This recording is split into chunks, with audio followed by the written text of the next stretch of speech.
ಊರಿನ ಮಂಡಿಪೇಟೆಯಲ್ಲಿ ಗ್ರಾಂಥಿಕೆ ಪೂಜಾ ಸಾಮಗ್ರಿ ಅಲಂಕಾರಿಕ ವಸ್ತುಗಳಿದ್ದ ಮಳಿಗೆಯಲ್ಲಿ ಅಗ್ನಿ ಅವಘಡ ಸಂಭವಿಸಿದ್ದು, ಸ್ಥಳಕ್ಕೆ ಭೇಟಿ ನೀಡಿ ಪರಿಶೀಲನೆ ನಡೆಸಿ ಅಪಾರ ಪ್ರಮಾಣದ ವಸ್ತುಗಳು ಬೆಂಕಿಗೆ ಆಹುತಿಯಾಗಿದ್ದು, ಅದೃಷ್ಟವಶಾತ್ ಯಾವುದೇ ರೀತಿಯ ಪ್ರಾಣಹಾನಿ ಸಂಭವಿಸಿಲ್ಲ.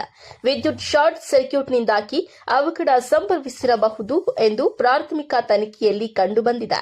ಈ ಸಂದರ್ಭದಲ್ಲಿ ಮಾಜಿ ಶಾಸಕರಾದ ಸೊಗಡು ಶಿವಣ್ಣ, ಜಿಲ್ಲಾಧಿಕಾರಿ ಶುಭ ಕಲ್ಯಾಣ್, ಜಿಲ್ಲಾ ಪಂಚಾಯತ್ ಸಿಇಒ ಪ್ರಭು, ಮಹಾನಗರ ಪಾಲಿಕೆ ಆಯುಕ್ತೆ ಅಶ್ವಿಜಾ, ಪೊಲೀಸ್ ವರಿಷ್ಠಾಧಿಕಾರಿ ಅಶೋಕ್, ಜಿಲ್ಲಾ ಅಗ್ನಿಶಾಮಕ ದಳದ ಅಧಿಕಾರಿ ಶಶಿಧರ್ ಇದ್ದರು.